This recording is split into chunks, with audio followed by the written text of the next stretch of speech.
افراد ہی نہیں ڈالے جاتے بلکہ قومیں بھی ڈالی جاتی ہیں. دیکھیں مودودی صاحب جو ہے بات کرنے کا دیکھیں ان کا انداز دیکھیں آپ, ان کی چرب زبانی دیکھیں آپ سمجھ رہے ہیں. بہت بہت الفاظ ہیں ان کے پاس, جو چاہے وہ بول سکتے ہو. ارے اسی لیے تو اللہ میاں کے ابا ہیں نا بھائی, اللہ میاں کے ابا جو ہے کوئی معمولی بات تھوڑی ہے, اللہ میاں کے ابا ہیں. اچھا اس کے بعد فٹ نوٹ نمبر 6 میں لکھتے ہیں, 7 میں, 6 تو ہو گیا, 7 کا مطلب ہے اس لیے کہ انہوں نے خود پاک ہونا نہیں چاہا. کون لوگ؟ یہ یہودی لوگ, یا پھر جو ہے اس آیت میں جن لوگوں کا ذکر کیا گیا ہے, ظاہر بات ہے منافق لوگ اور یہودی لوگ, یہودیوں اور منافقوں کے بارے میں اس آیت میں جو ہے بات ہو رہی ہے. تو اس کے بارے میں کہا گیا کہ اس لیے کہ انہوں نے خود پاک ہونا نہیں چاہا. جو خود پاکیزگی کا خواہش مند ہوتا ہے اور اس کے لیے کوششیں کرتا ہے تو اسے پاکیزگی سے محروم کرنا اللہ کا دستور نہیں. اللہ پاک کرنا اسی کو نہیں چاہتا جو خود پاک ہونا نہیں چاہے. دیکھ ہم یہ جو ہے ایک طرح کی چرب زبانی ہے. جی ہاں, کون سا انسان ہے جو ناپاک رہنا چاہے گا, غلاظت پسند کرے گا؟ ہر کوئی پاکیزگی چاہتا ہے, صاف صفائی ہر کسی کو چاہیے.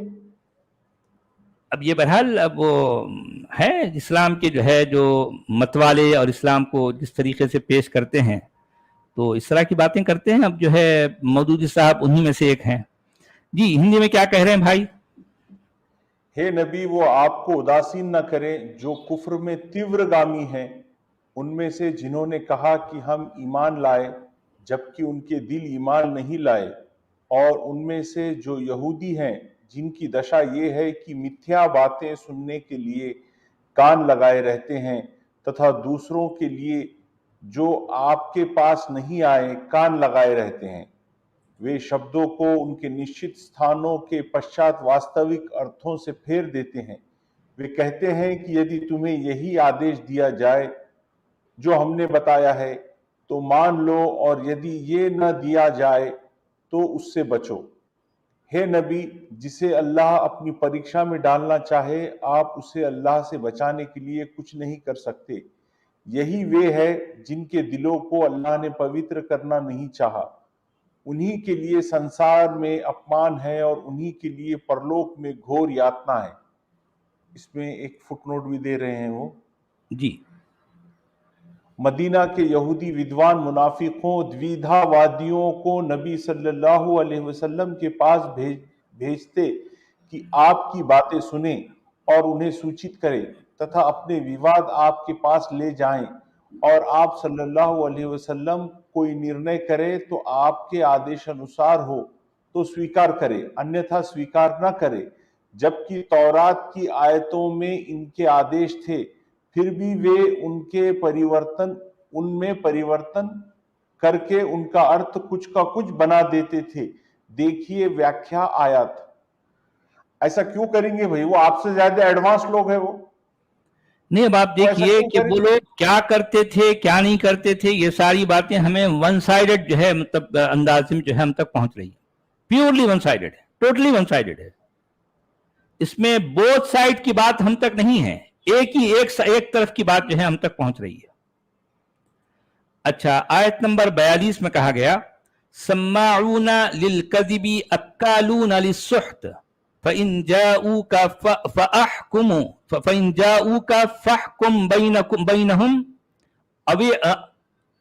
أو أعرض عنهم فإن جاءوك فاحكم بينهم أو أعرض عنهم وإن تعرض عنهم فلن يضروك شيئا وإن حكمت فاحكم بينهم بالقسط إن الله يحب المقسطين.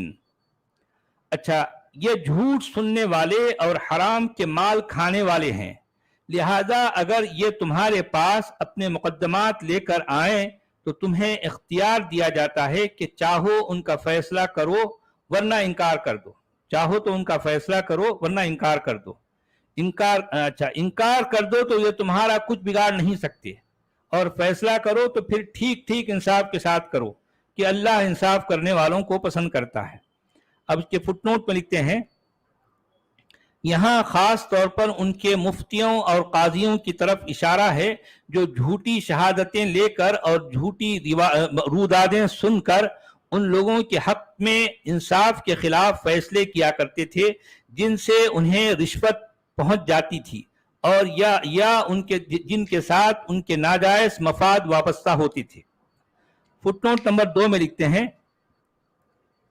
اچھا لمبی چوڑی بات ہے, یہودی اس وقت تک اسلامی حکومت کی باقاعدہ رعایا نہیں بنے تھے بلکہ اسلامی حکومت کے ساتھ ان کے تعلقات معاہدات پر مبنی تھے.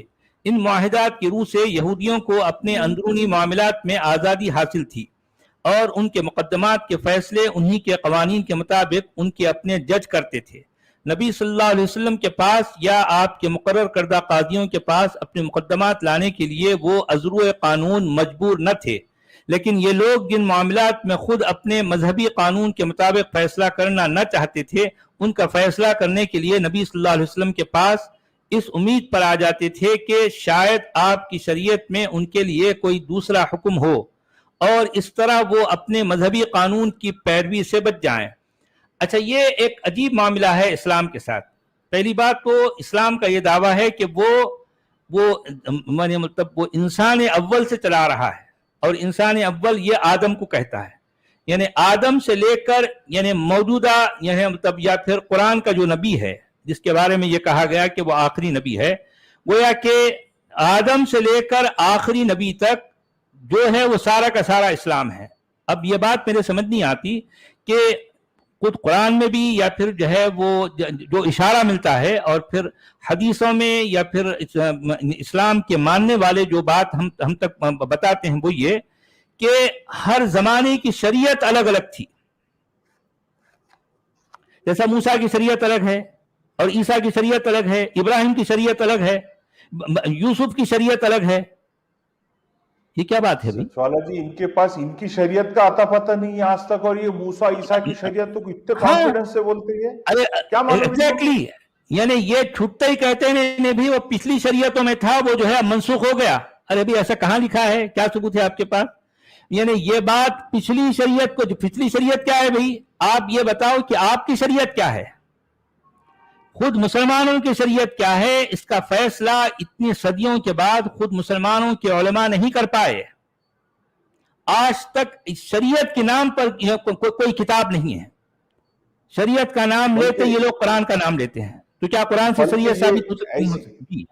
ایسے اصول اور باتیں لکھے ہوئے ہیں کہ قابل عمل نہیں ہے. ہاتھ کاٹنے کا جو حکم ہے یہ تو بالکل قابل عمل دنیا میں کہیں بھی نہیں ہے. پورے اسلام کے ماننے والے کوئی بھی عمل نہیں کر سکتے اس پہ, اور کرتے بھی نہیں. ظاہر بات ہے. یعنی قرآن میں جتنا جس طرح سے جو ہے وہ قتل کی سزا کے طور پر جو کہا گیا نا, الحر بالحر والعبد بالعبد والانثى بالانثى, یہ اتنی فضول, اتنی جو ہے واہیات, اتنی خرافات کا جو ہے اس میں انداز اپنایا گیا ہے, اس سے کچھ بھی ثابت نہیں ہوتا. ایسی باتیں ہیں قرآن میں جس سے جن کو بنیاد بنا کر آپ کوئی فیصلہ نہیں کر سکتے. ایون اور تو اور جسے جو ہے جسے میراث یا ترکہ کہا جاتا ہے وہ بھی یعنی نارملی اپلیکیبل نہیں ہے, کیونکہ اس کو کیلکولیٹ کرنے والا انہیں خود کنفیوز رہتا ہے, یار کیا کرنے تو کیا کرنا ہے. اتنا گول مول کیا گیا ان باتوں کو, اس میں گول مول انداز میں, کیونکہ علماء یا پھر جو ہے ہمارے جو مولوی حضرات ہیں, چونکہ یہ اللہ کا کلام ہے بھئی, اس میں اللہ کی کیلکولیشن ہے بھی, ہم کون ہوتے اس پہ جو ہے کوئی تنقیدی جو ہے جائزہ لینے والے, اس لیے آج تک اس پر تنقیدی جائزہ نہیں لیا گیا, اور پھر فیصلہ اس کی بنیاد پر نہیں ہوتا. اب اگر مان لو قرآن کی اس آیت کے مطابق اگر فیصلہ ہوگا تو وہ پرفیکٹ جو ہے وہ پرفیکٹلی یعنی اس پہ جو ہے اپلیکیبل اس کے اندر نہیں ہے, پرفیکٹلی اپلیکیبل نہیں ہوتا. تو یہ ساری باتیں ہیں. تو اب یہ یعنی ہر زمانے کی, ہر نبی کی, ہر رسول کی شریعت الگ ہے. یہ عجیب معاملہ ہے یار. پچھلی شریعتوں میں کوئی چیز اگر تھی, پچھلی شریعتوں میں, لیکن اگر آج کے یہودی یا ان کے ہی لکھے ہوئی منظر کشی جو کی ہے یہودیوں کی, اس اعتبار سے بھی سوچے تو کوئی بھی یہودی کبھی بھی نہیں چاہے گا کہ ان کی شریعت میں آ کے فیصلہ چیک کرے. کیوں چاہے گا وہ کامیاب لوگ ہیں, وہ زراعت کر رہے, وہ پیسے والے ہیں, وہ پڑھے لکھے ہیں, وہ علم والے ہیں, آپ ان کی نقل کر رہے, وہ کیوں آئیں گے آپ کے پاس؟ ظاہر بات ہے, وہ لوگ صاحب کتاب ہیں بھائی, ان کے پاس علم ہے, ان کے پاس نبوت ہے. تمہارے پاس کیا ہے؟ کچھ بھی نہیں. اور وہ لوگ تم کو چڑھاتے ہیں کہ یہ لوگ جو ہے, ارے یار یہ تو کتنے کیسے بدو ہیں, اجڑ لوگ ہیں, ان کو تو کچھ بھی نہیں آتا. ظاہر بات ہے یہ ان کو آتا تھا اس لیے تو تم کو چڑھاتے تھے نا وہ لوگ.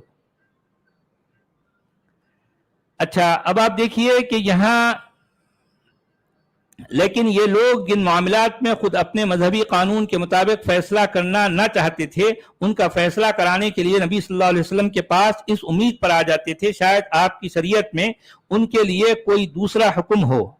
یعنی مطلب یہ ہے کہ ان کی شریعت الگ ہے اور ان کی شریعت الگ ہے، اور پھر یہودیوں سے پہلے کسی اور کی شریعت کچھ اور تھی. یہ کیا شریعتیں ہیں یار؟ تو یہ شریعت کا فیصلہ ان پہ اپلیکیبل کیسے ہوگا جب ان کے پاس ان کی شریعت ہے؟ تو کیوں ہوگا تمہارا دیکھیں فیصلہ؟ یعنی کس طرح سی باتیں. اچھا خود ان کی اپنی مسلمانوں کی شریعت کیا ہے اس کا ہی فیصلہ آج تک نہیں ہوا. اچھا یہ شریعت کے جو فنڈے ہیں، یعنی شریعت کے جو مسئلے جو مخمسے ہیں، ان پر میں کئی بار غور کیا ہوں تو واقعی بڑا حیران ہو جاتا ہوں. اور پھر اسی حیرانی کے عالم میں وہ ساحل لدھیانوی کا ایک بہت ایک ان کی ایک نظم ہے. اصل میں وہ نظم کسی ہندوستانی مووی میں ایک گانے کی شکل میں آئی ہے، مگر میں اس گانے سے ایک شعر اٹھا کر جب میں اس پر غور کیا تو میں دنگ رہ گیا یار.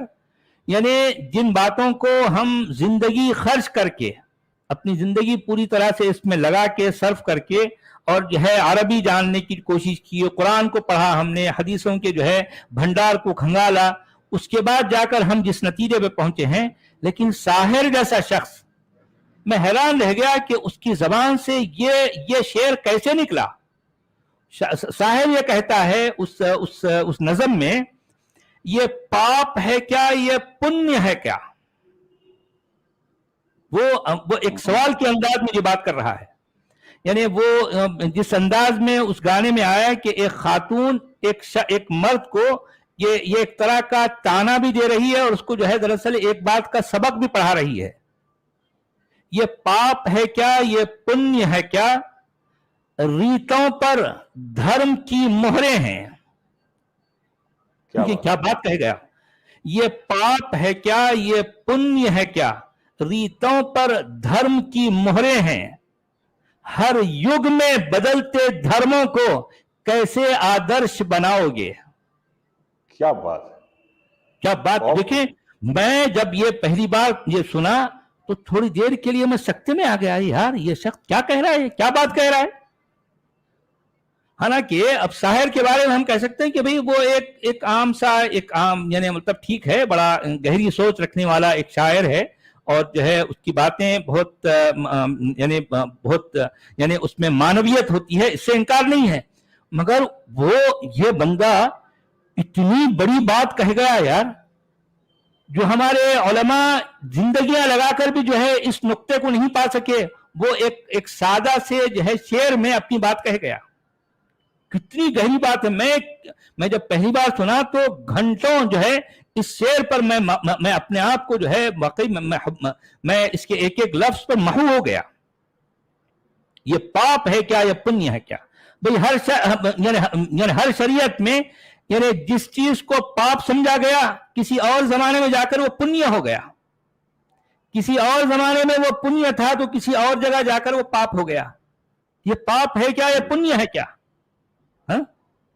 یہ ثواب کیا ہے، یہ عذاب کیا ہے، یہ جائز کیا ہے، یہ حلال کیا ہے، یہ حرام کیا ہے. ریتوں پر دھرم کی مہریں ہیں، ہر یگ میں بدلتے دھرموں کو کیسے آدرش بناؤ گے. کیا بات کہی گئی ہے.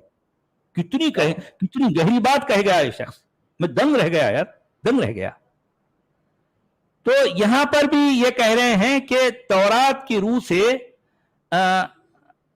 اچھا یہاں یہ کہا گیا جی، یہاں خاص طور پر جس مقدمے کی طرف اشارہ ہے وہ یہ تھا کہ خیبر کے معزز یہودی خاندانوں میں سے ایک عورت اور ایک مرد کے درمیان ناجائز تعلق پایا گیا.